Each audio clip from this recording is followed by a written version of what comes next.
As-tu réfléchi au projet de loi sur la fin de vie? Je m'appelle Axel, j'ai 31 ans, je suis infirmière et je vais te dire pourquoi ce projet de loi qui vise à dépénaliser l'euthanasie, qui sera étudié à l'Assemblée le 27 mai, me pose problème. J'ai choisi ce métier pour soigner, pas pour donner la mort. À l'hôpital, j'ai vu mes collègues donner le meilleur d'eux-mêmes pour entourer, soutenir, soulager, donner le meilleur d'eux-mêmes pour les malades. S'il vous plaît, ne gâchez pas leurs efforts, ne divisez pas les équipes, ne les obligez pas à statuer sur le nombre de jours qui restent à vivre. On sait bien qu'à la fin, on ne maîtrise pas tout.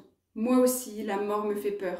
Mais je veux croire que moi aussi, un jour, j'aurai le droit d'être accompagnée comme ça, comme on le fait si bien dans notre pays. Plutôt que de proposer une aide à mourir, déployer les soins palliatifs à l'échelle du pays, comme la loi le prévoyait en 99.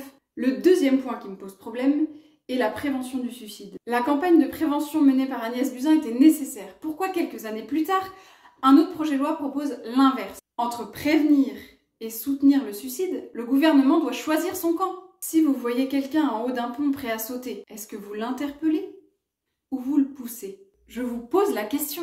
Et vous, les politiques qui allez devoir prendre position à l'Assemblée et au Sénat, considérez déjà les dérives en Belgique par exemple. En 2002, la loi a été votée, en 2014, elle est déjà étendue aux mineurs. N'avez-vous pas mieux à proposer aux jeunes en souffrance qu'une piqûre pour en finir? Mon troisième point concerne la société et les générations futures. Le respect de l'environnement est au cœur de nos préoccupations et l'enjeu me semble le même pour notre civilisation. J'aimerais transmettre une société qui prenne soin de la nature autant que des humains en fait. Prenons soin de nos aînés, prenons soin de nos malades sans chercher leur utilité, sans chercher leur rentabilité non plus. Ne faisons pas d'économies sur le dos de ceux qui souffrent. Ce n'est pas parce qu'on peut le faire que c'est bien.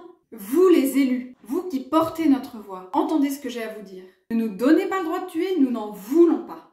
Venez voir ce qui se vit en soins palliatifs et la vraie fraternité qui y est déjà vécue. La fraternité qui aide à vivre, pas à mourir. Je suis contre ce projet de loi qui mélange euthanasie et soins palliatifs sous couvert d'aide à mourir. Gardons ferme l'interdit de tuer et développons les soins palliatifs dont notre pays a besoin. Mobilisons-nous pour faire entendre notre voix, écrivons à nos élus. Et vous, les députés et les sénateurs, écoutez-nous. Vous portez cette responsabilité pour nous. Le 27 mai, vous aurez à décider si dans notre société, on prend soin de celui qui souffre ou on autorise à le tuer.